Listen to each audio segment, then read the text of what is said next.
মঞ্চ ৭১ নামে একটি সংগঠন আওয়ামী লীগকে বাংলাদেশে আবার পুনর্বাসন করার কাজে নেমেছে। এজেন্ডা হিসেবে তারা আজকের একটি আয়োজন করেছিলেন, যেই আয়োজনটিতে সম্পূর্ণভাবে আওয়ামী লীগের দালালরা, আওয়ামী লীগের দুষ্ট চক্রের সদস্যরা, আওয়ামী লীগকে যারা পুনর্বাসন করতে চায় তারা সেখানে অংশগ্রহণ করেছে। আপনারা জানেন ইতিমধ্যেই সেখান থেকে আওয়ামী লীগের সাবেক মন্ত্রী লতিফ সিদ্দিকী সাহেবকে পুলিশ হেফাজতে নিয়েছে, কেউ বলেছেন গ্রেপ্তার করেছে, এবং তিনি সহ আরও বেশ কয়েকজন নেতাকে গ্রেপ্তার করা হয়েছে বলে ইতিমধ্যে বিভিন্ন পত্রপত্রিকায় এসেছে।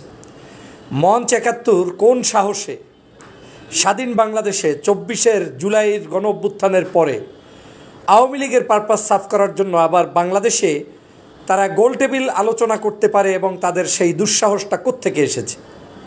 আমাদের এই সোনার বাংলাদেশে যারা আওয়ামী লীগকে পুনর্বাসন করতে চায় তারা তো আওয়ামী লীগেরই দালাল, আওয়ামী লীগেরই লোক, আওয়ামী লীগেরই খেটে খাওয়া এজেন্ট।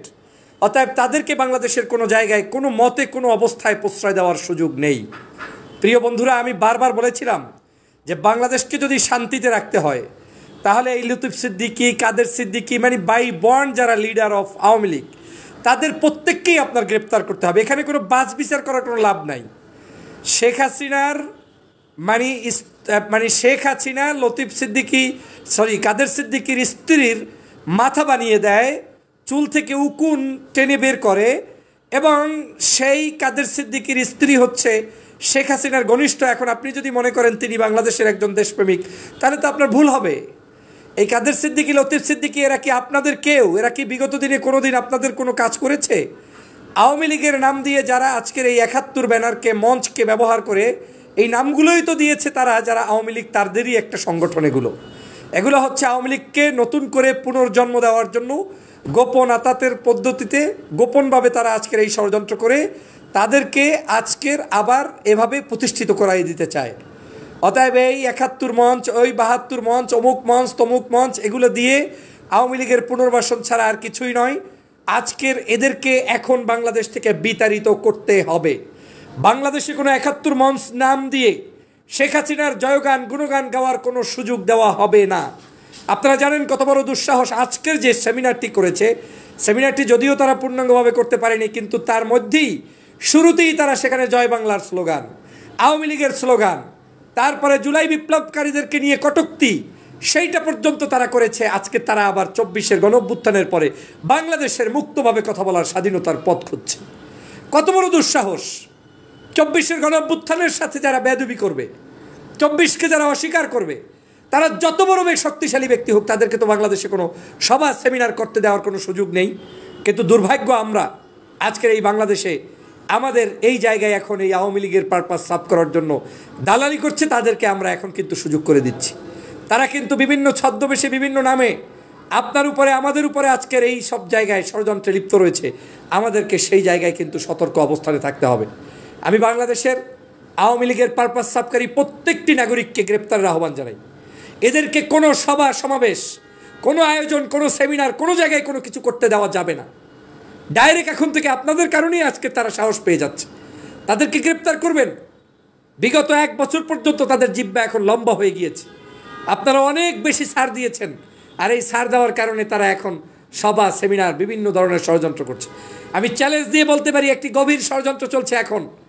এই গভীর ষড়যন্ত্রের মধ্যে বর্তমানে এই ব্যক্তিরা জড়িত। জুলাই এই যে ৭১ মঞ্চ নাম দিয়ে যারা এখন এই কাজ করছে, তারা এই ষড়যন্ত্রের একটা পারপাস সাফ করছে।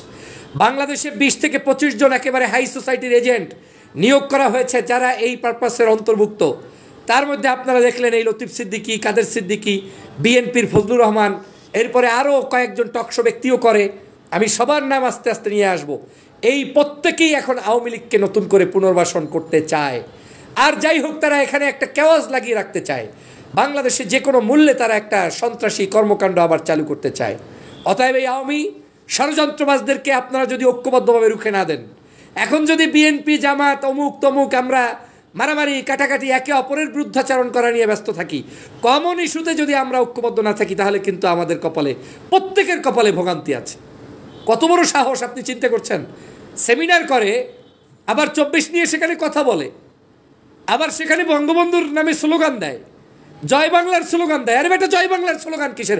বাংলাদেশের 64,000 এই বর্গমাইলের মধ্যে, 56,000 বর্গমাইলের মধ্যে কোনো জায়গায় জয় বাংলার স্লোগানই তো থাকবে না।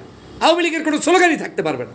কিন্তু সেই আওয়ামী লীগের স্লোগান এই অসভ্যরা এখন দেওয়ার চেষ্টা করছে। ওদেরকে যেখানে পাবেন সেখান থেকে আপনারা পুলিশের হাতে সোপর্দ করে দিয়ে, আইনের হাতে সোপর্দ করে দিয়ে তারপরে বিচার নিশ্চিত করাবেন। প্রিয় বন্ধুরা আমার, আমি মঞ্চ 24 নামের একটা সংগঠন আছে, আমি দেখেছি এই ভদ্রলোকদের কার্যক্রম।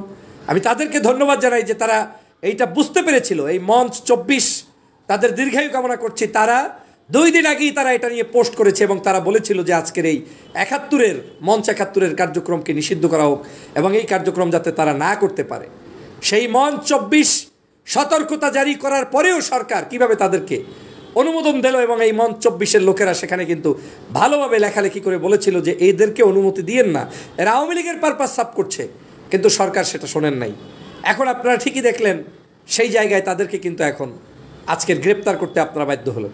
এবং বাধ্য হলেন মানে কি, আমি তো মনে করি তাদের বাসা বাড়িতে গিয়ে তাদেরকে এনে তারপরে আজকের বিচার করা উচিত এবং তাদেরকে রিমান্ডে নেওয়া উচিত। আপনারা জানেন না বর্তমানে একটি কাজ চলছে, সেটা হচ্ছে সোশ্যাল। একটু ধরেন আওয়ামী লীগের মতো না, আওয়ামী লীগের সাথেও একটু বিরোধ ছিল, একটু হালকা মানে 24-এর পক্ষেও না বিপক্ষেও না, এরকম কিছু বুদ্ধিজীবী আওয়ামী লীগ সেট করেছে, ভারতের দালালরা সেট করেছে, সেট করেছে। তাদের কাজ হচ্ছে এই সকল লোক দিয়ে রিফাইন করে নতুন আওয়ামী লীগকে প্রতিষ্ঠিত করতে চায়। এরা দেখবেন আপনার মিছিল মিটিংয়ের স্বার্থে কোনো জায়গায় শেখ হাসিনার বিরুদ্ধেও 2-1টা বক্তব্য দেবে, বলবে তার এইটা খারাপ ওইটা খারাপ, এটা আমরা মানতে চাই না, কিন্তু আমরা 71 তো আর অস্বীকার করি না, আমরা অমুক তো আর অস্বীকার করি না। এইসব মিথ্যা প্রলোভন দেখিয়ে তারা নাম নিয়ে আপনাদের এই ষড়যন্ত্র করবে, রাষ্ট্রের বিরুদ্ধে ষড়যন্ত্র করবে। অসাহেব 71-কে বিক্রি করা পুঁজি করে যারা বিভিন্ন সংগঠন প্রতিষ্ঠা করে স্বাধীনতার বিরুদ্ধে অবস্থান নিবে, তাদের বিরুদ্ধে আমাদের লড়াই চলতে হবে, চলছে এবং ভবিষ্যতেও চলবে। অতএব ওই মঞ্চ টঞ্চ সব ওদের একেবারে পিছন থেকে ঢুকিয়ে দিয়ে সুন্দর করে বাংলাদেশের নতুন 24-এর গণ অভ্যুত্থানের পক্ষের শক্তিকে নিয়ে দেশ গঠন করতে হবে। যারা 71-এও বাংলাদেশের স্বাধীনতা চেয়েছে ভারতের কাছ থেকে, পাকিস্তানিদের কাছ থেকে, পরাশক্তির কাছ থেকে, 24-এও আমরা চেয়েছি সকল পরাশক্তির কাছ থেকে স্বাধীনতা। অতএব আমাদের এই 2 চেতনা একই জায়গায় মিলিত হয়েছে। কিন্তু আওয়ামী লীগের মতো ভারত পূজারী এবং দেশবিরোধী ষড়যন্ত্র, এটা আমরা কোনোভাবে বাংলাদেশে সাকসেসফুল হতে দিব না। প্রিয় বন্ধুরা আমার, আপনারা যেখানে পারেন সেখান থেকে আমাদের সকল এই আওয়াজগুলো আপনারা তুলে ধরবেন, আপনাদের পক্ষ থেকেও তুলে ধরবেন। বিপ্লব আপনাদের চোখের সামনে হলেও বিপ্লব ব্যাহত করার জন্য কিন্তু এখন বহু মানুষ বসে আছে। অতএব ওদের জায়গা থেকে দেশকে রক্ষা করতে হলে আমাদের সবাইকে ঐক্যবদ্ধ থাকতে হবে এবং এই বাংলাদেশকে এগিয়ে নিয়ে যেতে হবে। ভালো।